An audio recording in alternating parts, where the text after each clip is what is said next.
27 News, WKOW. Here's what's happening right now. Standing strong. It's a big game for the Packers tonight as they take on the Bears. What the team is asking fans to do first that's stirring up a lot of emotion. And call to action. A local woman prepares to head to storm-ravaged Puerto Rico. View at 6, how she's helping those impacted on what's now become an island of devastation. We've got you covered. This is 27 News at 6. Good evening, I'm Amber Nongle. I'm Greg Jeske, and we are less than 90 minutes away now from a big showdown up at Lambeau Field. But tonight's game will come with controversy before players even take the field. Our sports director, Lance Fieser, is live in Green Bay with what the Packers are asking of fans. Lance? Well, on Sunday against the Bengals before the game, the Packers had a display of what they called unity by locking arms with each other. They're going to make that unity display even more expansive here tonight. The players issued a statement earlier this week saying that they will once again lock arms, this time including the coaching and staff members, and also they want the fans to follow suit in the stands.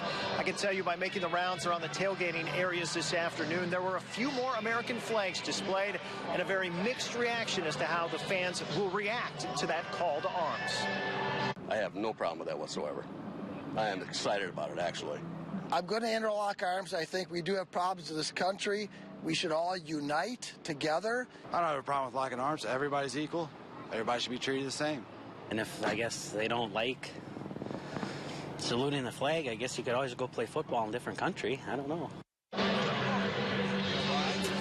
As you can see, a very mixed reaction. I would say the majority of folks we talked to did say they're going to lock arms here before this game. We will find out in a little more than an hour. We'll have a full preview of the contest coming up a little bit later in sports. For now, live at Lambeau Field, I'm Lance Fieser for 27 News. And we'll have more on what happens before the game tonight at 10. Lance, thank you.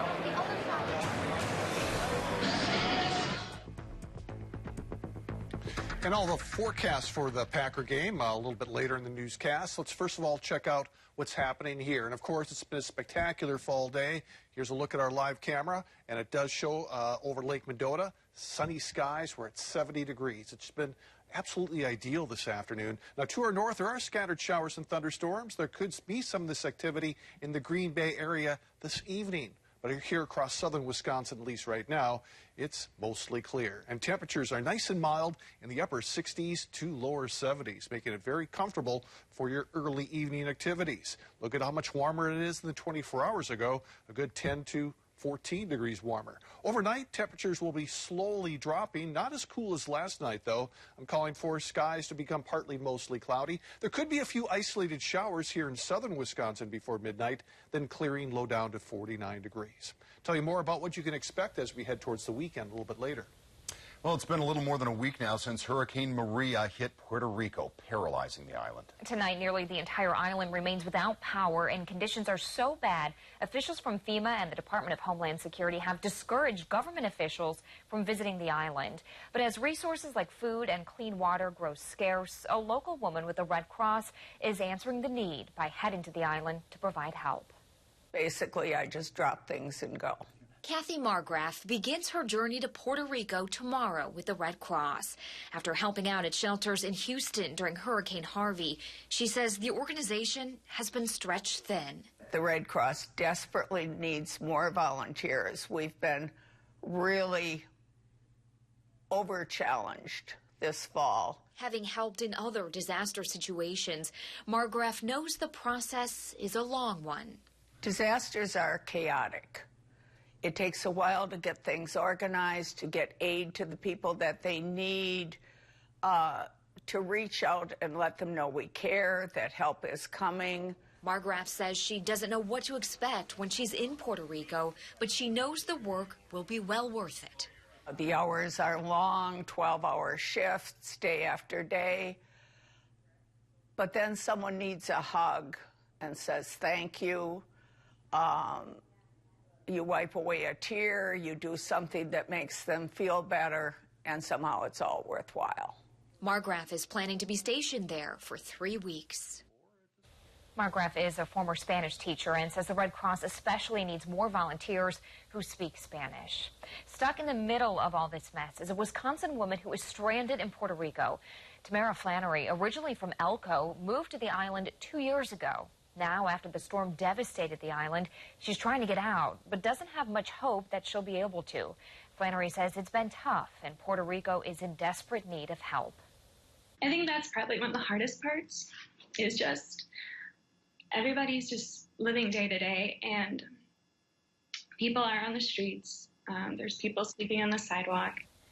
Because of the mess the storm left, Flannery says most flights out of Puerto Rico have been canceled, but she has booked a one-way ticket for Monday to Wausau, where her father and sister live. Tonight, House Speaker Paul Ryan is trying to sell President Trump's $5 trillion tax plan. This is going to revitalize main streets all across America. It's going to mean more jobs, fairer taxes, and bigger paychecks. That's what our plan's all about. It's about helping the middle class. It's about helping people who are striving to build businesses and to achieve their piece of the American dream. The Wisconsin congressman spoke to a crowd of workers at a pipe-fitting plant in Pennsylvania today. Ryan also took some questions and toured the plant. Meantime, Vice President Mike Pence is with Governor Walker in Wisconsin right now. A few hours ago, they toured Weldall Manufacturing in Waukesha and talked with workers there. Pence and Walker were also promoting the president's tax plan today.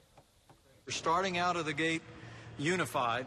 And I can tell you that the early response that we've gotten from many of our elected representatives, frankly, including many in the Democratic Party in the Congress, has been very encouraging. We should cut taxes for every American, and we should do it on a bipartisan basis because it'll benefit every American.